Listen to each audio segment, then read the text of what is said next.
to feel the power. That's Colin, Crandall, myself, Adam Roorda over here, and we want to say thank you so much for tuning in to another episode of MMA Power Hour. We've got 3 great guests coming up here for you. Before we get into the guests, Colin, I want to just talk a second about this Nessa's hemp. We've been doing it for taking the hemp oil for a little while. It's a full spectrum CBDA product, and it's really been working wonders for me. I know you've said it's brought you some success as well. Absolutely. Helps to stop the over-the-counter painkillers, and even if people have something stronger than that, it really could help you with that. Awesome. Yeah, that's what's been helping me with, but anxiety and a little bit of depression, whether you see it on the screen or not. I do deal with it from time to time, but hey guys, give it a whirl. It really will help out with your athletic performance, with pain management, and being able to work through those extensive workouts a little more easily, and also muscle recovery. So it's a good way to not have THC in you, not impact your performance negatively, or there's zero hurt in your lungs. It is an oil that you can just ingest by taking a dropper to the mouth. Absolutely. Really go on over to mmaph.nessashemp.com. Get yourself a bottle of it. It is discounted heavily when you go through that address. It's mmaph.nessashemp.com. Absolutely. Great stuff. Nessa is amazing. And it's fully optimized and full spectrum, as we are a full spectrum MMA news and information and entertainment show. And unlike other people that call out tips on the stock market on national television, where things are not as they're supposed to be, when we call out information, it is exactly information that we have been given and that we believe in wholeheartedly. So there's no BS. We're not here yanking anyone's chain, trying to mislead anyone in any regard. And we're also really grateful for your viewership and support. And so we hope you stay with us. We'll continue to bring on great guests and have great conversation, great information, talk about all combat sports, especially MMA, fight matchups, recaps, betting odds, best bets, value plays, and just valuable people that are involved in our great sport. Valuable people involved in our great sport, but also coverage of it. We do have a lot of guests on all the time. And speaking of coverage, make sure you head on over to our website. It's MMAPowerHour.com, and also hit up our social media. It's just at MMA Power Hour. Give us a like, comment, and share. You guys are all absolutely amazing. If you're on the Hannibal TV, make sure to hit up Fight TV. It's FITE.tv. Make sure to subscribe and follow us. There's amazing pay-per-view events, both wrestling and all kinds of combat sports over there. It's probably the best place to go to for that. So make sure to go to the alternate platform, whichever one you're on. It's either the Hannibal TV or Fight TV. Absolutely. Hannibal and Fight together. You got a Hannibal fighting or a fighting Hannibal. And there's no more dangerous a Hannibal than a fighting Hannibal. So yeah. Anyway, we're so happy to have you guys here. We are a cross-generational show. Or you could say transgenerational. Yeah, we're trans as far as transgenerational, in that we will welcome your viewership and patronage if you're a millennial, if you're Generation X, or if you're a baby boomer. And what comes after that, I think, is too young to matter. So, no, I guess there's some, what is there? Last one is like a xenial jackassial or something like that. No, come on. No. We got xennials, millennials, and then we have your Gen Ys, Gen Ys, and Gen Zs. No, I'm working backwards to youth here. I love it. I remember a comedy act back there called Generation Y. In fact, I was in it. It was short-lived stand-up comedy. I believe it. Yeah. Anyway, Generation Y with a question mark was what it was. Anyway, but we're so happy to have you all here, and we're still a couple minutes away from our first guest. So great fight card last week in the UFC. This week we have an amazing Bellator and a UFC and an LFA. I do not think there is any PFL. There is a one championship card, I believe. Ong La and Song is on there, great fighter, and so a lot of great action here. And we've got guests representing UFC, representing LFA, and representing all combat sports. Tonight. All combat sports. And speaking of all combat sports, we do have the Olympics going on, so there's quite a few different martial arts competitions going on, and I want to say congratulations to all the medal winners. We've got one amazing young woman, Anastasia. How do I pronounce her last name? Do you know, Colin? I don't. Zolotic. or Zolotich, one of the two. But she won the gold over there in Taekwondo. I'd say she's a force to watch if she decides to get into MMA, and I have a feeling she probably will. Absolutely. I would not be surprised. Great athletes. What do you think about them calling it the 2020 Olympics? Would you have gone that route, Adam? I think it's proper. I think it really is. I think that it was supposed to be in 2020, and it's a way to keep it from changing up the years and just acknowledging it was supposed to happen then. It is a global issue that put it off, so it makes sense. Yeah, it makes sense. I wonder if there was any weirdness about qualifications. Like, I don't know, is there any age limit in any of the sports? Absolutely, there is. There's a lower end and an upper end. A lot of times with the upper end, it has more to do with the same thing in MMA with neurological exams. Safety, okay, because you wonder if someone aged themselves out of qualifying because of this delay. Would they have been eliminated from qualifying, or would they have remained? They probably would have remained. I would hope they would have. I would hope they would have. There's probably some sort of exception in there. I don't know if we even have anybody that's meeting those upper ends. Possibly not anyway. Yeah. But anyway, only about 2 minutes away, so maybe we should. You want to start jumping on that, or do you want? Well, I'm ready once. Okay, we'll go another minute. So, LFA Chris Brown is right there. They got him as a slight dog to Steve Jones in this huge LFA fight in the welterweight division, and we're going to have Chris on to talk about it, a longtime training partner of John Jones and numerous people over at Jackson Wink, with Clarissa Shields now there and Michelle Watterson there for a long time, Holly Holm, our friend Natalia Spies over there as well. Can't wait to see you fight again, Tally. And just really great people, Coach Jackson, Coach Wink. We had a really good interview with Coach Mike Winklejohn about 3 years ago, and he does very few interviews. He doesn't like doing them, and usually when he does them, there may be 7 or 10 minutes. We went about 45 minutes with Coach Mike Winklejohn, and you can see it in the archives on Fight TV, or ask us, and I'll find a link and send it to you. Really good in-depth interview with Coach Mike Winklejohn. And anyway, now whenever you're done with adjusting the technical stuff that you're adjusting now, you can start looking to... Well, you're not even on camera right now. I'm not, so I'm the invisible man. They can hear me though, right?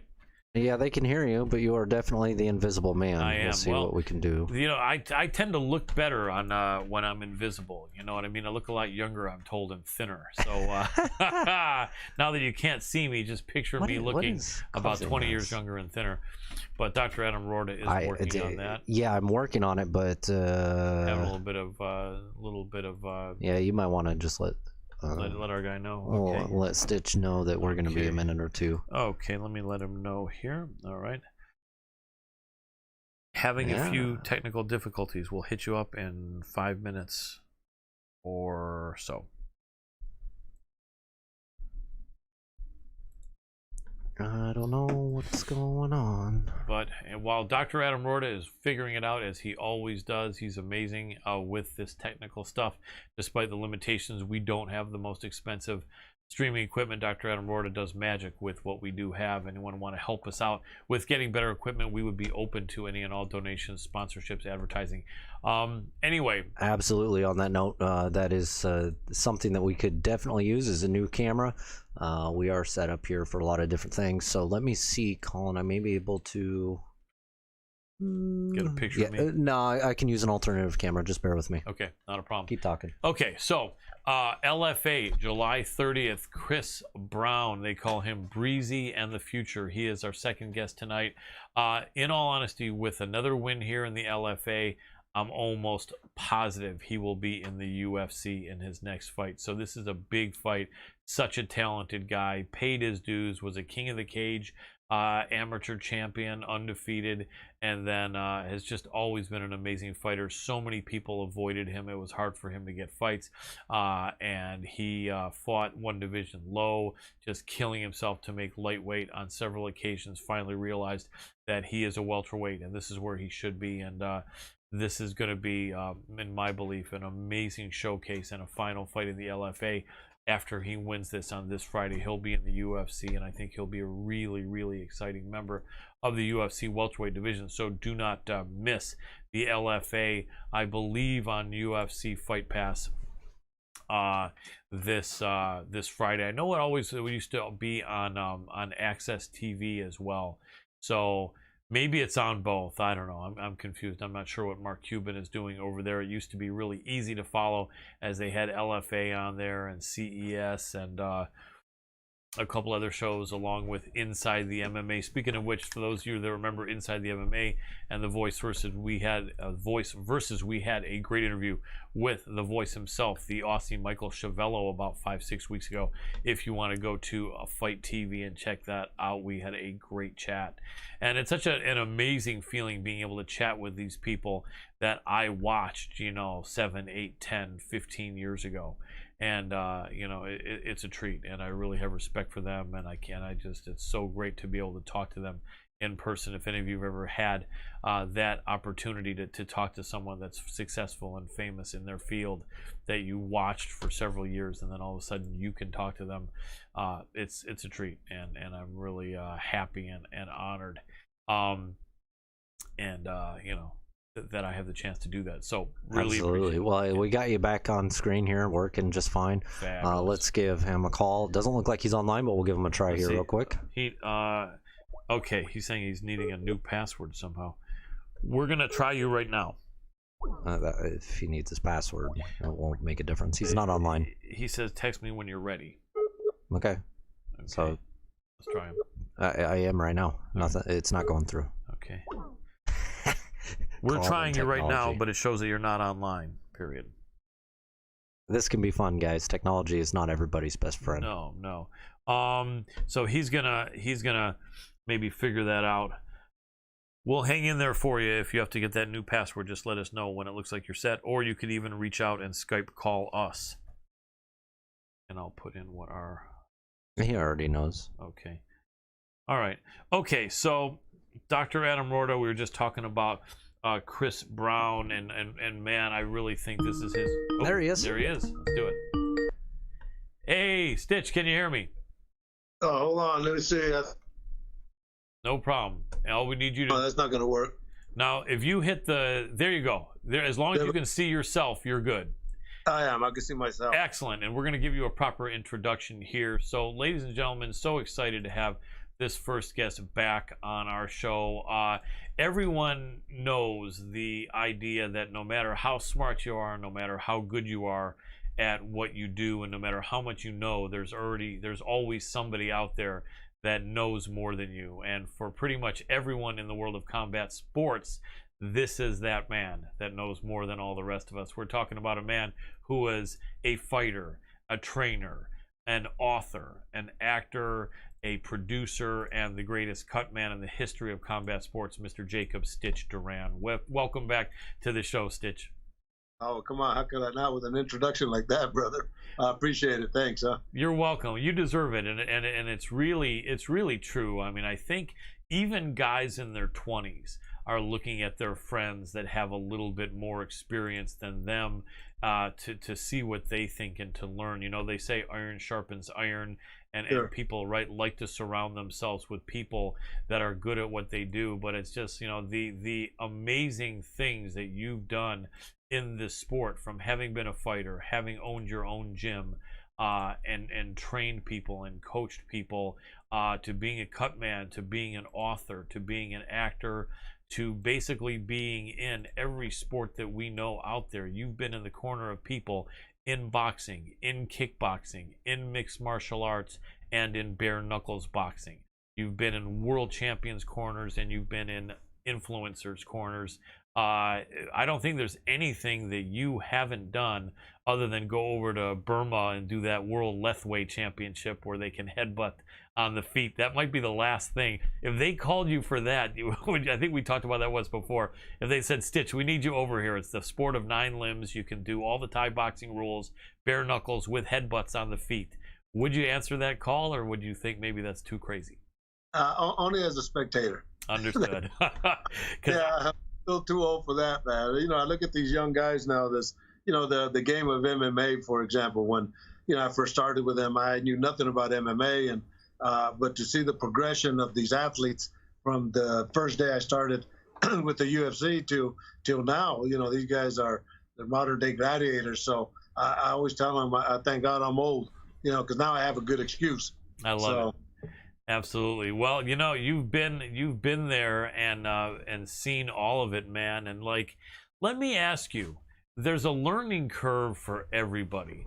Obviously, right, when you were just kickboxing and owning your gym in Northern California, and then you kind of were just getting started, you probably knew there was a lot you didn't know about combat sports. And then as the years went by, you started to realize that you were learning more and more. How long into it, because we never stop learning, but how long into your career do you think you really felt comfortable with how much you knew? Oh, that's a good question. But yeah, I did. I started in the trenches, as once I got back from Thailand, and I lived in Oakland, and I was with R.J. Reynolds Tobacco Company. So I got into boxing and started training in boxing, and then started working with amateur fighters with Pete Alvarado. They call him Ice Pack now. Mm-hmm. But I remember I worked my first amateur show in Hayward, California, and during the bell rings and the guy sits down, and I'm like this, and I'm working as fast as can be, and Jim McCullough, which was one of the veteran coaches during that time, was laughing, and he comes up to me and says, "Hey man, relax. A minute is a long time." Right. So that was a very valuable lesson right off the bat. But when I really started feeling comfortable, I guess, I don't know. Well, I do know is when I made the move to Las Vegas.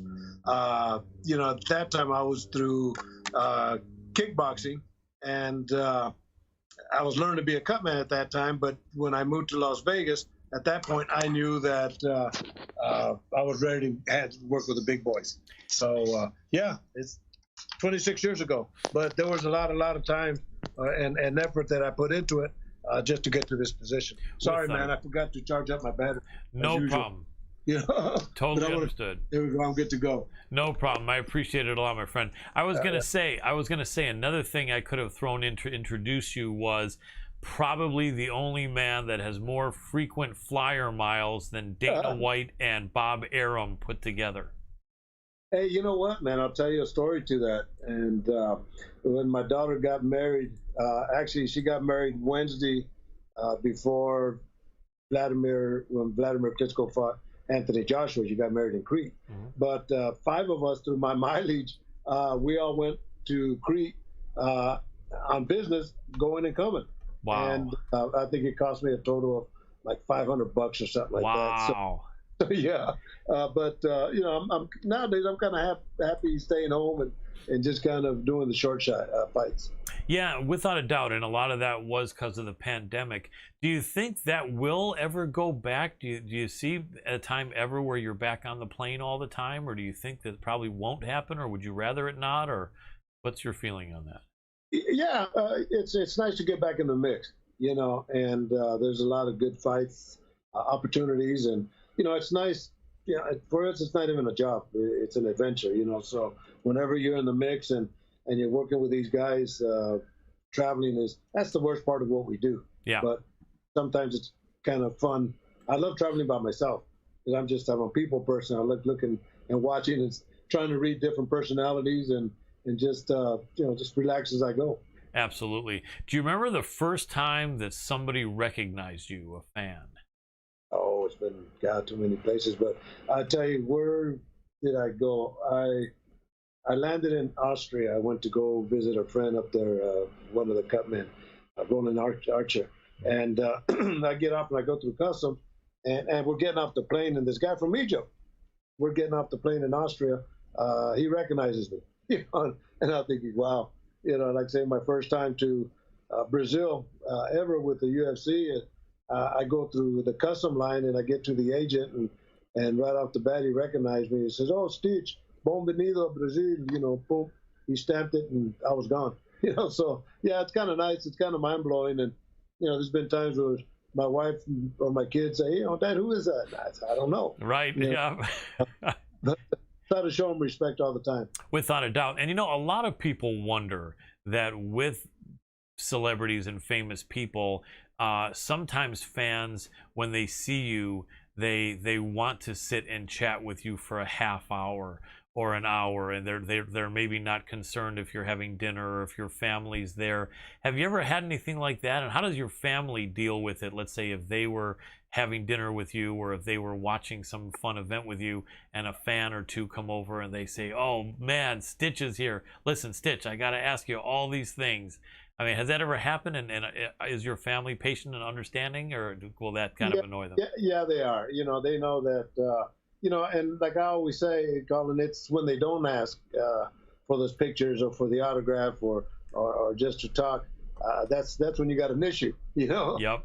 But I always try to treat everybody with respect. And it's sometimes it's fun. In fact, a lot of times it's fun. All the time it's fun just to get the responses from the fans, because it's one thing to have the relationship with fighters and coaches at that level behind the scenes, but being with the fans where they come and they give you their opinion, it's always nice to be hanging out with them. And like when I was with the UFC, every time I would in the hotel after a fight or before a fight, I'd always pick, because all the fans would always hang out in the lobby to see who they could see, right? Mm-hmm. But I would always pick one fan and wrap his hands in front of everybody in the lobby and cut it off and tape it back up and give it to him as a souvenir. Very cool. Guys would, "Hey man, do me." I said, "No, only one guy," Yep. So that belongs to him. So I've always been fan friendly with them. I love the fans, and like I say, it's when they don't ask that you have to be concerned. Without a doubt, absolutely, and that's the way I think people should be. I remember when we had lunch a couple years ago in a Brazilian barbecue in Vegas. The waiter and maitre d' there wanted a picture with you. So yeah. People recognize you. You've been at it for a long, long time, and I'll tell you, I think most people in combat sports recognize you. Most know your name, but even if they don't, they recognize you. But for anyone watching that's a younger millennial, Stitch Duran, he is one of the legends and icons of the sport. He's got a book, From the Fields to the Garden, Cutman, and all the greatest champion boxers and MMA fighters' corners. And you've got the 2 books, I think, From the Fields to the Garden, part 1 and 2, right? And yes. I think also right before the pandemic, you were just kind of getting underway a movie based on your life, The Fields to the Garden. What's going on with that? Is that picked up, or is that still on hold? Well, it's funny. I just, right before, 15 minutes before we got on, I talked to Danny Acosta, the director. Yes, I'm glad you asked, and I'll give you the information, kind of the scoop, right? Awesome. Yeah, we'll take it. We're just starting, but yeah, once this pandemic kicked in, because what happened is when I signed with these guys, and Uriah Faber is one of the producers. Oh, wow. Daryl Roxburgh is the producer with Uriah. Danny Acosta is the director, and when they approached me and they spoke to me, I saw the passion that they had, and I felt good vibes with them. So I agreed to work with them, right? Because a couple other groups have talked to me about doing documentaries, and we started, but they never finished. And I'm the kind of guy, if you want to do it, let's do it. But these guys, I felt, are very professional. So anyway, I signed with them, and then it's based off the book, From the Fields to the Garden. And Colin, I spoke to you before. I grew up as a farm worker. Yep. And that's one of the things I'm very proud of. And my goal was to make it to the Garden, which is Madison Square Garden. So I've been there. So by the grace of God, when I signed with these guys, shortly after that, I get a call that Triple G, who I'm working with, is fighting at Madison Square Garden. Mm-hmm. So these guys, that's the finale of the film, the documentary. It could be like 90 minutes. And that's the finale. But we got that as soon as it popped up. And, Triple G and The Zone and the Garden, they all gave us all access to get whatever footage we wanted. And so we got some spectacular shots of me in the Garden and subways and, Grand Central Station. And there's a scene where I'm looking at the Garden in the nighttime out of a patio in a hotel. Well, I'm staying in a different hotel with Triple G, but the hotel where Gerard and Danny are staying is right across the street from the Garden. So they're talking about these people downstairs have a balcony, and they would love to get a shot of me looking at the Garden. And I said, well, let's go down and let's go knock on their doors and find out, So we get down to the floor below us, and we get to the door, and I hear them speaking Spanish. And that's what I got this one. So I knock on the door, and I explained to them that what they were doing. They're going to, want to get a shot of me looking at the garden, and give them a quick history, and they agreed. And they said it was a good thing because one of their friends is kind of sick, and they were just kind of hanging out. So that shot we got because of that. So anyway, but getting fast forwarding to now, we're back filming again. We got Tyson Fury, so that's good. But this weekend, this Friday, I'll go to Laughlin, Nevada, which is the border next to Arizona. Laughlin is, and Little Joe and La Familia, which is a real popular Tex-Mex music group, are playing there, and I'm major fans of theirs. And so I'm going to go, and they gave us all access to talk to Little Joe and hang out with him and go to the concert. So I'll get that going back to the home type of atmosphere. And then the following weekend, I'm going back to where I grew up as a farm worker. And during that time, they're going to be interviewing Andre Ward and Virgil Hunter and Javier Mendez, Cain Velasquez, Nate Diaz, and Uriah Faber. And then Saturday, the 7th, we'll be at home and grabbing me in the fields. So yeah, it's I'm stoked. Everybody's behind it 100%. And as good as the book was, this is going to be real good. And these guys are very passionate in what they're doing. So yeah, here we go, man. A little bit of the scoop for you. I really appreciate that. That is really exciting to know. So many famous fighters are going to be in there, and personalities. And it sounds like then perhaps, and I know a lot of people don't know, but when you put together a 90-minute film, you probably get 20 or 40 hours of actual footage to start, and then you pare it all the way down to the 90 minutes. But so you never know until you do how much you have that you need. But it sounds like, are you feeling maybe you have about half the footage that you guys are going to get, something like that? Yeah, when we go and get these interviews and get the B footage and going back home and all that, the interviews that I'm going to do are outside of these athletes. I'm interviewing Mrs. Zarate. She's the last elder in our little town. She was my Cub Scout master, her and her husband. Awesome. They were like the leaders of our little town. It's like 2,000 people, all farm workers, right? And but her son was one of my best friends, and he passed away. But I want to interview her and guys I grew up with in the migrant camp. And but also I'll give you the scoop on this, show you how things are working out, Colin. Last week I got a call from Gabe Flores Sr. I've worked with his son Gabe, from the 209, and he says, "Hey, this guy wants your number. But I had to call you to see if I didn't want to give it to him, and he wants you to see if you could work a fight in Sacramento."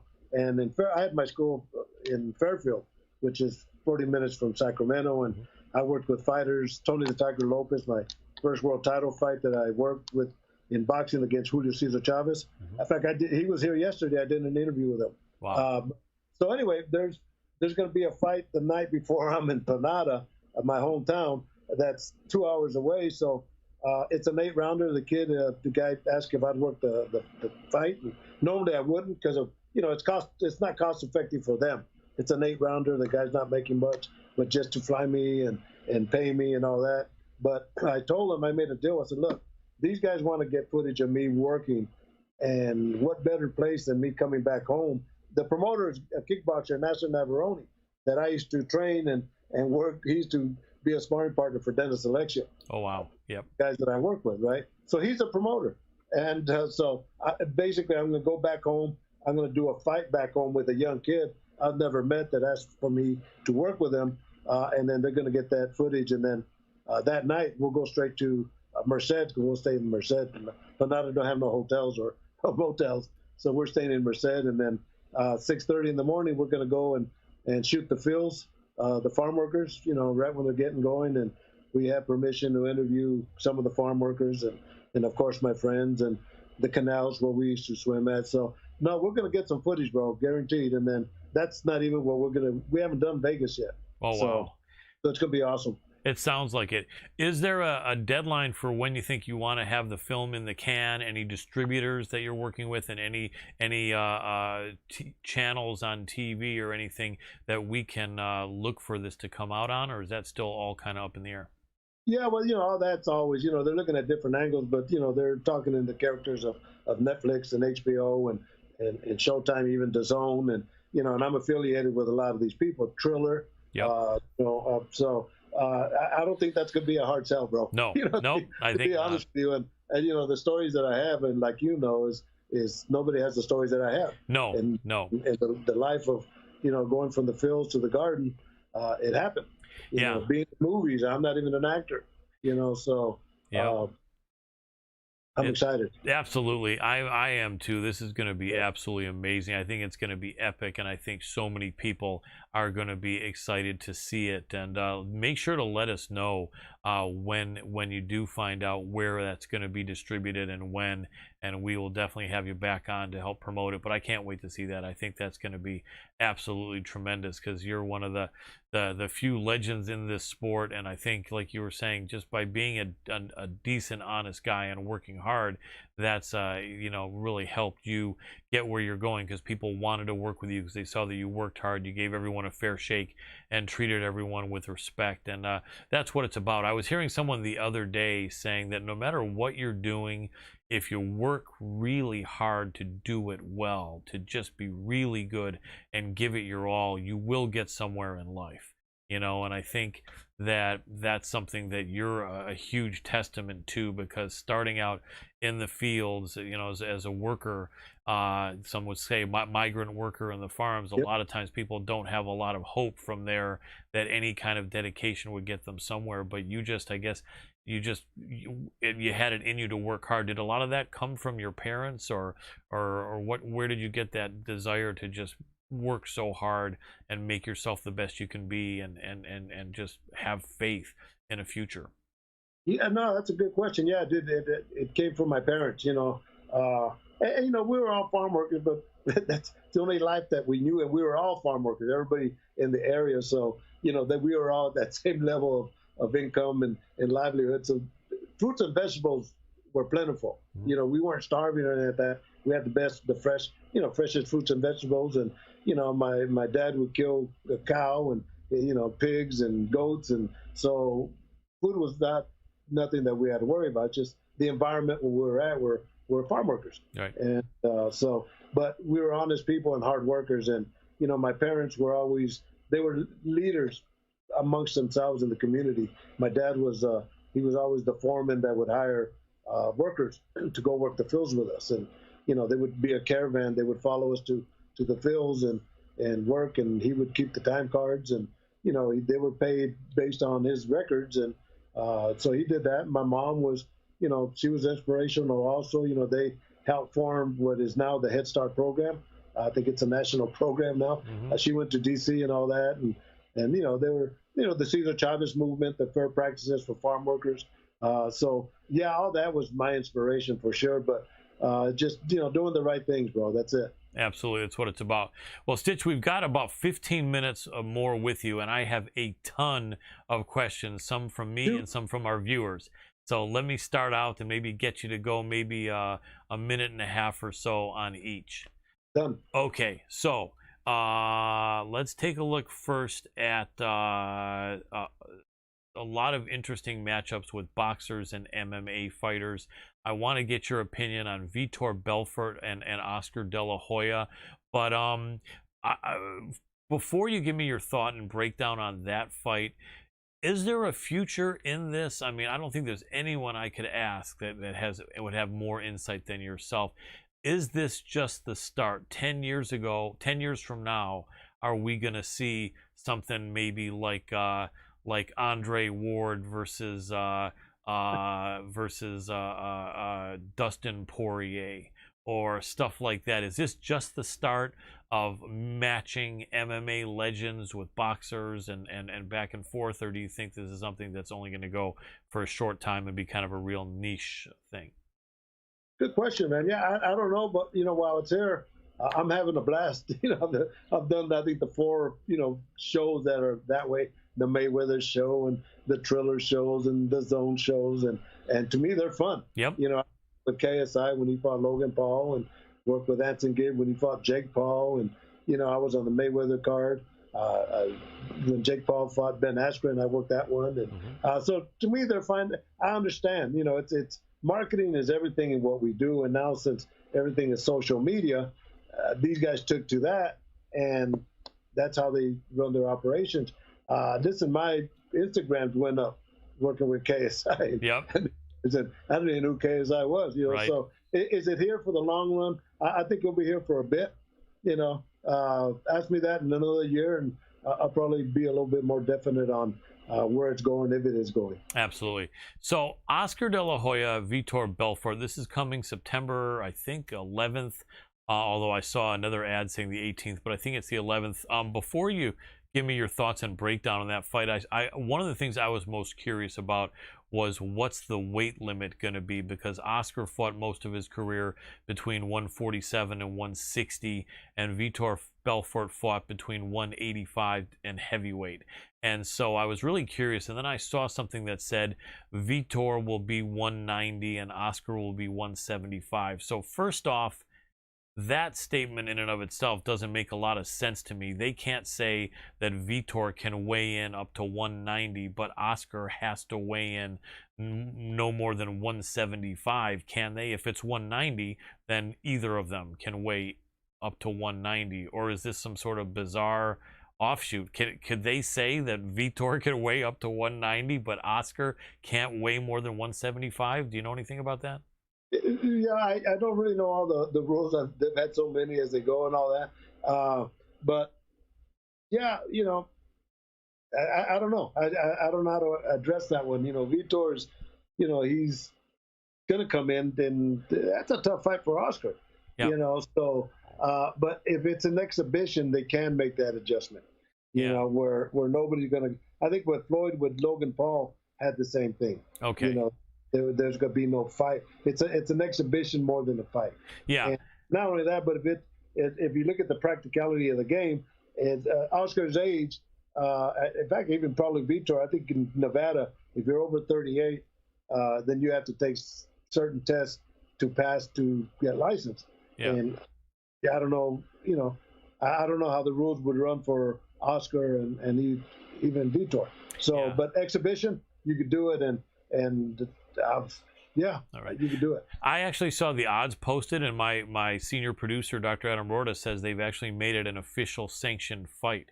So if it's not an exhibition, though, I think maybe they're predicting that Oscar will come in at 175, and they're saying that the limit's maybe 190. But, not to take too much more time on this one, because I've got a ton of questions for you, but all things being equal, even though Oscar is 49 years old and Vitor's 44, even though Oscar is naturally the smaller man, I think that they're only going to come in probably 10 or 15, maybe 20 pounds difference. In a boxing match, and they're 2-minute rounds, 8 2-minute rounds, I don't see anything happening but Oscar pretty much doing whatever he wants with Vitor. I think you disagree slightly, but what's your overall thought? Yeah, I number one, Vitor could box. Right. And he has good hands, very good hands, and an advantage that he has is that he's used to that close combat. Right. And age does make a difference. You can beat anything, but you can't beat time. Yeah. And, yeah, can Oscar move like he used to? Maybe for a round, bro. I got you. But if whoever's training Vitor, I would work on him cutting off the corner. Right, putting pressure. And just applying pressure. Because Vitor, his style of fighting in MMA is high energy anyway. Yeah. He's used to that, and since they're 2-minute rounds, then he could blow it off. Yeah, it's going to be definitely interesting. Oscar doesn't need the money, so I figure that he's got to believe he's got a chance here. Oscar's a unique guy, a great champion back in his day. Since then, he's a promoter. People have criticized him for doing cocaine or this or that or whatever. I'm not going to ask your thoughts on that because I'm sure you wouldn't want to make a judgment, something you don't know. But I don't know. Oscar was an amazing boxer. I think we're in MMA, Vitor wins, but in boxing, but then you never know. Vitor hits him. That's the one thing. I think if Vitor can hit him, Oscar could be in trouble. But if Vitor can't hit him, then then it's going to be a question. Okay, moving on to the next one. Jake Paul against Tyron Woodley. This one's kind of interesting to me, right? Because after Jake Paul beat Ben Askren, was a lot of an outcry with people saying, you picked the guy who had the worst hands in the sport of MMA. Yeah. Right. And, and so I guess everyone was hoping maybe he would pick some good younger MMA guy with great hands. But he didn't. But Tyron Woodley always had some hands. He's a strong guy, and his hands are way better than Ben Askren, but he is past his prime. I don't know though. I think they've got Jake Paul is just a slight favorite there. I'd love to hear how you think that fight plays out, and if you think it's going to be close. I kind of feel that Tyron's got a good chance here, but I'd like your thought. I think it's going to be a toe-to-toe fight. I know Jake Paul, and I've seen him fight. I've worked, against him and just seen him fight. And the thing, he's a wrestler, so right from get-go, I knew he was an athlete. And I told him that when I first met him. I saw your skills, and you have skills. Tyrone, same thing. Yeah, age has a disadvantage for him, but I think he's still at the point where he could pull it off. Yeah. Being that he's that MMA type of fighter, and Jake Paul has been training in pure boxing. Right. So there's a difference, when in these type of fights, you just got to bum rush the guys. Yeah. Yeah. And I think Tyrone Woodley would be pretty good at that. I think so. I will tell you this. My producer, Dr. Adam Roorda, has a lot of knowledge of combat sports. He's gaining as years go by. He likes what the Paul brothers are doing, and he has some confidence in Jake Paul's boxing skills. And one of the things I think that I'm not the be-all, end-all of knowledge, so I'd like to hear your thoughts. I feel like if Jake Paul were to fight anyone in the top 50 in boxing, in any weight class near his, they would beat him so easily it wouldn't even be a fight. Am I wrong? Is Jake Paul better than that, or do you kind of agree that that's probably about what would happen? No, I think that's a good point, and that's it's a good question, good point. Yeah, he could hang. I'd say maybe it's top 25 guys. I think as you fall down the ranks into the 40s and 50s, because like I say, the kid could fight. Right. No doubt about it, he could fight. Within the top 50 guys, I think you could hang definitely with the bottom 25. Gotcha. Makes sense. Okay. Wilder Fury number 3. Can Bomb Squad come back and do something to change things up, like adding a bunch of muscle? Is he doing that? What can Deontay Wilder do, if anything? Well, and I work with Tyson Fury, and I was in camp with him until that point that he caught COVID, and we should have been talking today about the fight that happened Saturday that didn't happen Saturday. Right. But he always has that one shot. Skill-wise, technique-wise, boxing-wise, Tyson Fury's the better of the two. Yeah.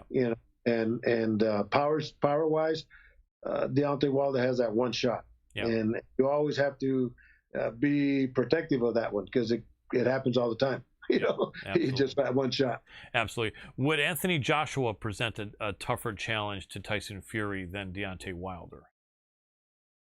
Well, you got some good ones. I don't think so. Anthony Joshua is more of a scientific type of boxer, but to read Tyson Fury is very, very difficult. And I know Vladimir Klitschko had a horrible time, and we all thought he was going to beat Tyson, but his style of fighting just made it very difficult. Anthony Joshua, I don't know if he'll adjust. Deontay Wilder, he'll just go in there and throw shots and hope for that one banger. And so that's my opinion on that one. Gotcha. We got about 3 minutes left, Stitch, so I'm going to throw some rapid fire questions at you. Sure. AJ McKee in Bellator finally getting his title shot against Patricio Pitbull Friday, the double champ over there. AJ McKee, can he do it? Are you going to be the new champion, or the Pitbull retains and still? I love Pitbull, but man, I tell you, it's anybody's game. I've seen too many fights to try to predict who's going to win, because the other guy will win. Right. But I love them both. Gotcha. Okay. And Spence Jr. against Pacquiao a couple months from now. What are your thoughts? I'm glad to see Pacquiao fighting Spence, number one, only for Pacquiao's legacy. I think Spence will win a decision. but I think it'll be a good fight. Without a doubt.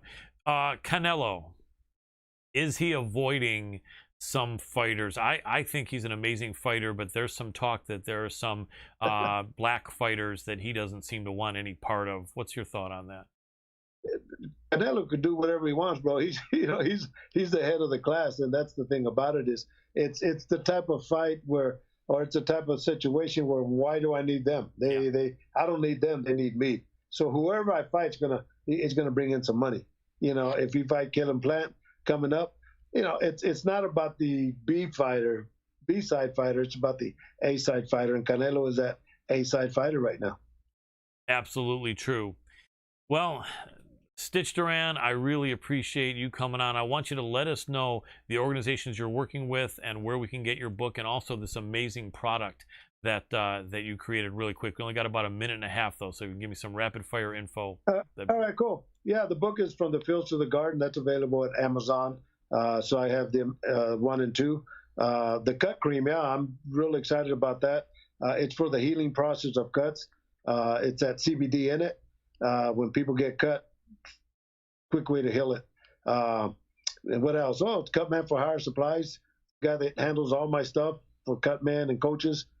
No better place to pick them up, man. And you know, thank you, brother. Appreciate you having me on as always. My pleasure. It's an honor to have you on, and I really appreciate your time. Stitch, you are a legend, and I respect you and look up to you tremendously. And thank you so much for jumping back on with us here in the MMA Power Hour.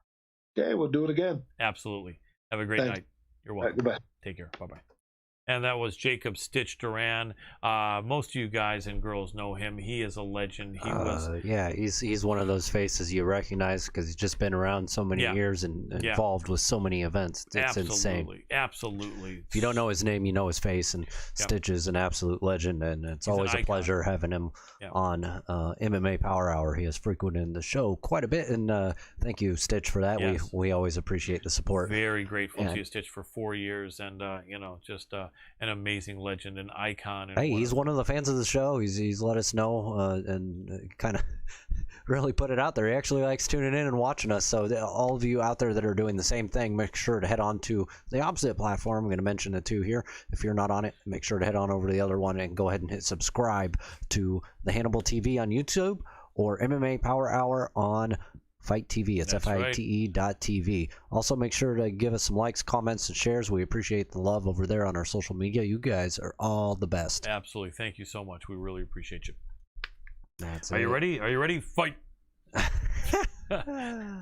Oh, man. You know, it reminded me of the late, great boxing referee, Mills Lane. I remember he was refereeing a fight with Bernard Hopkins. And when he went to separate the fighters, he took his palm and accidentally pushed Bernard Hopkins out of the ring. You know, it's funny. Bernard Hopkins is probably coming up in your thought process. He's a little bit more than normal because we've got Anderson Silva out there trying to strut his stuff. Rumor right now that he's going to be facing Logan Paul. So we were just talking about this stuff here moments ago. I saw in Best Fight Odds one entity put up fight odds, initial odds for Logan Paul against we'll Anderson. We'll see what happens there. We don't. It hasn't been confirmed by anybody officially, but ESPN has put the news out, so we'll see if that's official. That's it. And if it doesn't stick, there's going to be somebody apologizing. That's right. We'll make it an official fish. Speaking of that, let's get the official. Let's get the fish next guest from the in the pond. We got a fish to catch, so let's ring up our next guest. Absolutely. Let's go ahead and do it. Let's see. I don't know why I'm saying fish. I'm more of the fish, I guess, than anyway. Our guests are the stars. Big fish, small pond. That's Colin. That's me. I am the king of being a big fish in a small pond where no one ever swims or tries to. At least no one's ever fishing, so I can never be caught. Huh. Let's see. He just said he's ready, but at the same time, it's not. He might need to call us. Let's see. Should I tell him we just tried and couldn't get him? No, we'll be fine. Okay. Anyway, I'll never sit here just looking like a deer in the headlights. There it is. Here we go. Skype dance. Skype dance. Hello there, Chris. Are you there? Yes, I'm here. Excellent. All we got to do is have you hit that video button, which you did. Let me give you a proper introduction, ladies and gentlemen. Super happy to have this next guest back on our show. He is an amazing welterweight fighter out of Jackson Wink in Albuquerque, New Mexico. This man is fighting for the LFA with a huge fight coming up this Friday. We're talking about the man they call Breezy and the future longtime training partner of John Jones, an amazing fighter, Mr. Chris Brown. Welcome back to the show, Chris. Thanks for having me back, guys. My pleasure. We've had you on since 2017, man, you know, and I'm always grateful to have you on there. I remember early on when my producer was kind of getting caught up on the curve of fighters, and we had a bunch of famous UFC Hall of Famers, and then we had a few up-and-comers like yourself. I remember he reached out to me and said, get that one guy with that great personality, you know? And I said, which guy? And he said he wasn't like a UFC Hall of Famer, but he was this young guy. It was great, you know? And I said, I think you mean Chris Brown over Jackson Wink? He goes, yeah, Chris Brown, you know? So Adam has always been a big fan of yours, as have I. And, Man, you know, I appreciate you guys a lot. well, you're welcome. You know, you're a guy that doesn't make it hard to interview. And was that always the case? Were you kind of a natural from the beginning at being interviewed, or did you in the beginning not really get it and kind of learn the hard way when people are saying, man, you look like a jerk, you don't even say anything? You know, was it a transition, or did you right away you feel comfortable in front of the camera? I just feel comfortable. I just get on and be myself. Nothing easier than being myself. So I just appreciate you guys for giving me a platform to, you know, show myself. Absolutely. Our pleasure. So let's talk LFA. This is a big fight here. Is it a welterweight title fight for the LFA, or like a top contender? No. Fight? What, you know? No. Honestly, I don't even know. I guess it was setting me up to be, you know, for a contender fight. Gotcha. But my guy pulled out. Oh, you're kidding me. Steven Jones is out? Yeah, Steven, yeah, the average Jones or whatever the hell his name is. Yeah, he pulled out. They told me he claimed he's injured. Oh man. So you know how my career goes. People don't seem to want to fight you. Me. Yeah, sorry to step on your words, but literally for people watching, people will get away from this man even if it's a few days before the fight. Even you know. Oh, they be running for the hills. Man, it's frustrating, but you're kind of probably used to that. I mean, it just, you know, people just you know, just think better of it. That's unfortunate. Have they got anyone as a replacement yet? Do you know of? They got a guy today. This morning. My manager called me and said that they got a guy. I am fighting. Hold on, let me pull up his information. I'm fighting a Brazilian. Okay. I guess they're gonna fly a Brazilian guy out. He fights for Nova Union. Nova União. Okay, right. Like yeah. That was with like his Jose. name is Go ahead. Glacio Elizario. Glacio Elizario. Okay, interesting. You know, now possibly Yes. if there we go. I think it's the second one. Let's see. Let's just see if he's a welterweight. Okay, shows lightweight now. Is yeah, he's I guess he's a 55er coming up to 70 to fight me. That's got to be him. He's the only person that they've been looking for since Friday. They've been trying to find a replacement. And today, this is who they came back with, because you know nobody wanted to accept the fight. Yep. One of my sponsors is in one of the groups, the messaging groups that they were reaching out to.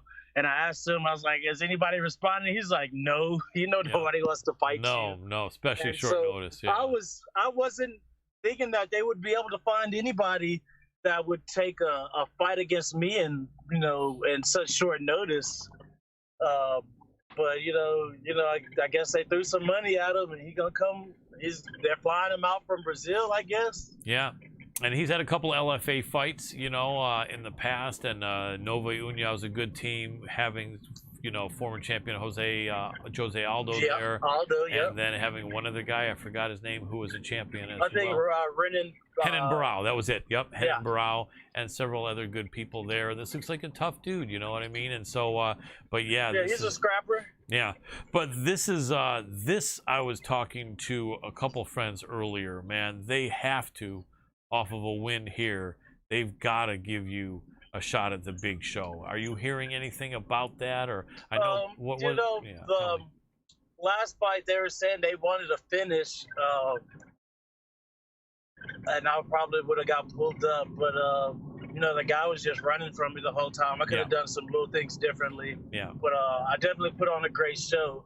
So I'm going out here to just focus on getting the finish. Need to get a finish, because that's what people want to see, I guess. They don't care about the sportsmanship or the skill set really too much if you're not getting knockouts, I guess. Right. Yeah, it's unfortunate, but yeah, it seems like that's that way. But yeah, I think there's definitely going to be some excitement. But I think I just keep doing what I'm doing, because even because they pulled up Ignacio after our fight, and everyone knows I should have won that fight. Yes. I lost that split decision. Even the commentators, they were all saying that I should have won that fight. Even my last fight, the announcers were saying it. During the fight, they were like, yeah, Breezy should have won his last fight as well. Yes. So everyone saw that. I was like, I don't know how I can make this man bleed from everywhere, bust his eyes, had him bleed him from the side of the head. Yep. And they told me I lost a split decision. Yeah.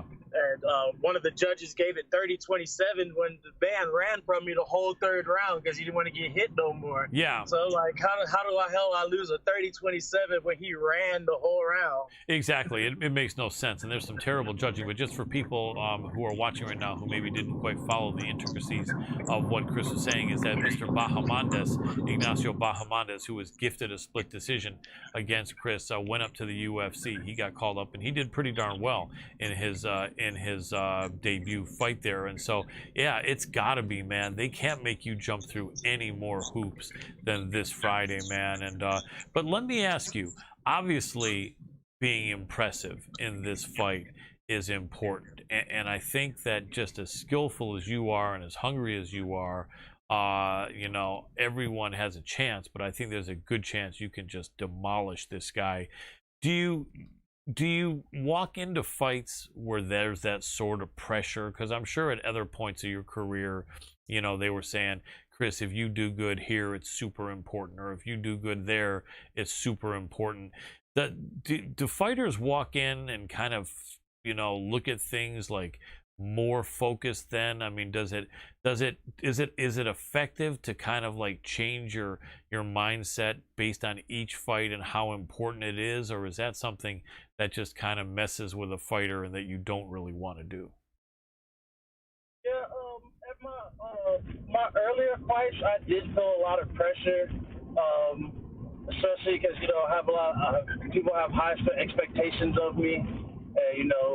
Everybody wants to see me do certain things, and everyone's, especially they hear the hype or they hear about me, and they're like, oh yeah, well, you got to do great, you got to do this, and I did feel a lot of pressure, but after I took a couple of those losses, it actually just made my mind state a lot better, because I actually relaxed. I started training a lot harder, but it just gave me kind of relief a little bit, because then I had more people doubting me.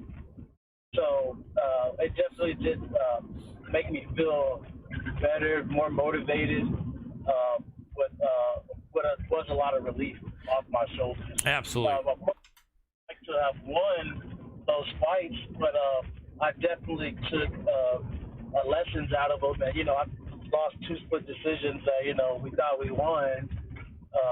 And then I had the worst weight cut of my life. Yep. That's what took you out of 155. Hey, so I'm sorry to pause you, Chris, but I don't mean to mess you up when you're driving, but your volume's coming in kind of low. Yeah, because I had turned it up because I couldn't hear you guys. Oh, I got you. Let me ask Adam, is there anything he can do to help us? No. Okay. All right. Don't worry about it, Chris. But yeah, we'll just keep making sure that that you keep speaking up, because yeah, we want to make sure everyone hears you. But yeah, the tough weight cut at 55 finally convinced you to get away from there, because yeah, you've been having some close fights, and I think 55 you were really having like two fights, the weight cut, which was miserable, and then the fight. And I think it's just you're in a way better position, I think, to show your skill at 170. It's, yeah, 170 is my natural weight class. I was fighting there as an amateur. When I first joined the gym, I was trying to fight at 185, and Derek Brunson was like, "No, you need to go down to 170." Right. So I went down to 170 my amateur career, and then Wink was like, "Oh, I want you to go down to 55." So I went down to 55, but it just started catching up to me, the weight cuts. Like, it was just a lot on my body. Like, I naturally like to walk around at like 200 pounds. Right. It was just, I was just killing myself. And that last 55 fight, my body just gave out on me. I couldn't cut anymore. I almost fainted walking to the scale. Yep. Almost fainted twice. Still didn't make weight. I never felt that bad in my life, and that definitely was the deciding factor that had me move up. Yeah, I would agree, because I even see this picture of you with, I think, a King of the Cage belt on, or maybe not even a King of the Cage belt, but you just look slim. You just look slim and kind of skinny. Yeah. And yeah, that was all emaciated, like looking like a Holocaust victim. Right, exactly. You don't need that. It just doesn't help. But so many people are doing that. I mean, one of the cool things I like about One Championship is they're pretty much forcing people with their rehydrating limits and stuff to fight at a weight that their body is going to be healthy at. And I kind of wish that more leagues would do that, because then people would all be fighting, at a healthy weight. I mean, a lot of fans don't get it, but it's crazy to be having to fight when you're so skinny and you're so worn out and drawn. And I mean, it's a crazy thought, because like, if you're thinking about, like, not people really plan on street fights, but if you're thinking you're young and a tough guy and you're going to go out to bars where people are scrapping, do you think, well, let me go and dehydrate myself and lose all the weight I can, and then I'm going to see how good I'm going to do in a scrap in the bar? No, it's the opposite of what you do. You want to go and feel strong and be healthy and get a good night's sleep. So it's a crazy thing, but yeah, I wished one day that would start to be recognized and discontinue, because it's almost like fighting skinny. You see these guys that just look so skinny in there, man, and it's like it just, it's unfortunate, because it's not healthy, and you can't take shots as well, and it's just more dangerous. Yeah, cutting weight is the hardest part of the fight. Yeah. The fight itself is, a fight is a fight, but the hardest battle is cutting that weight, making sure you're on point, making sure you can get on the scale and make the weight. I think that the UFC just needs to add more weight classes. Yes. Yes. And there's big jumps. Like, there's no reason that there isn't a 65 division. Why do we go from 55 to 170, and then 70 to 85, and then you go 85 to 205? Yeah, it doesn't make sense. And especially, you might remember 4 or 5 years ago, I think athletic commissions in all the major states came out and said, we're okay with you guys adding 4 weight classes in MMA. We're okay with you guys sticking in 65. You would take out 70, and you would stick in 65 and 75. So you would have 165, 175. You wouldn't have 170, and then you'd have 195 and 225. And I just think those things would be a game changer. There'd be so many people fighting more healthy, because, for you, if there was a 65 and 75, you could probably do both, huh? Oh, yeah, I'd definitely do both. That would make things so much easier, and then you have more fights, you have more champions, you have more content that you can put out. Yeah, and it works in boxing, and they have double that. They've got like 20 weight divisions. I mean, I don't want to spend too much more time on this, but if you had to predict do you think this is never going to happen, or it's going to take 5 or 10 years? Or how long do you think it would take before we start seeing at least one of the major fighting organizations having at least 1 or 2 of those new weight divisions? Or do you think they're going to implement 4 of them all at once? Or do you think someone's going to maybe start with like 1 or 2 of them? Honestly, I have no idea. The way that they act these days, who knows? Yeah. Would make the most sense. Like, if you really care about your fighters and you care about your product, why wouldn't you want your people to be healthy as possible? Yeah. I mean, the only thing that I've heard in defense of other promoters, I'm not going to say who, but one of the big promoters said it's already hard enough for us to make big fights every week or every other week at the weight divisions we have, and because not every weight division is stacked. Let's just say UFC, for example. Yeah, it's stacked at 145. Yeah, it's stacked at 155. It's kind of stacked, but not quite as much at 170. 185 is not even really that stacked. 205 is not even that stacked. Heavyweight's not even that stacked. Flyweight's not even that stacked. So I think some of the promoters think, man, we only have a few of our divisions that are stacked with talent. How are we gonna all of a sudden we gotta throw in these other divisions? But like you said, for safety of the fighter, I think it would be important, and I'd like to see it very soon. But what I want to do is get your opinions on some upcoming fights. But before I do, over at Jackson Wink, you got some good stuff happening. You threw out Derek Brunson. I know he spent some time with you and over there. Is he still occasionally at Jackson Wink, or I think he's back east now more, right? No, yeah, I'm pretty sure he's over there at American Top Team. I was just talking to him the other day on Instagram. We were shooting some messages back and forth. Yeah, I've been trained. I think probably like maybe a year or 2 was the last time I trained with Brunson. Probably about like 2 years ago. Does he have any advice? Yeah.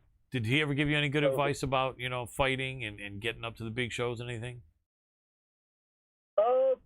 Yeah, he's always giving me nothing but support. We spend a lot of time together. We used to spar together. Nice.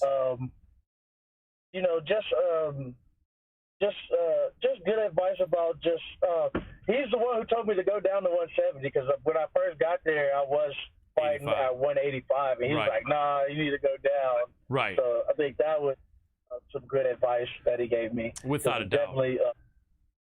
Well, 170 was where I was fighting as an amateur. Yeah. That was good, and now I'm back there, so he was definitely right about that. Absolutely. Absolutely. And now John Jones, I mean, I know you probably talk to him pretty regularly.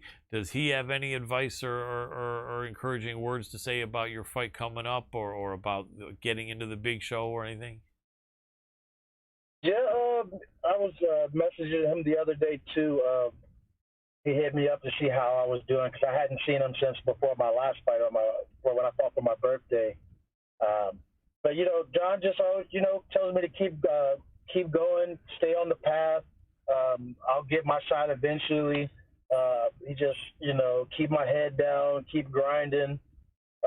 He's given me a lot of useful advice over the years about, especially the most important thing he ever told me was, when I get my cardio right is when I would, be able to be at my best. And I really focused on my cardio a lot more. Very good. Very important, because you have a style that's kind of similar to his, and then the skill set, you both have the wrestling and the striking. And I think that's what makes you a really special fighter. A lot of fighters don't have that. Now, they have it more than they had it 20 years ago and 10 years ago, but I think there's almost always a fighter that's just a little bit better in the wrestling than in the striking. And you, I think, are like really solid in both. I mean, it doesn't matter where someone wants to go with you. You can put it on them. And I think that's important for people to see. So John is going to be at heavyweight.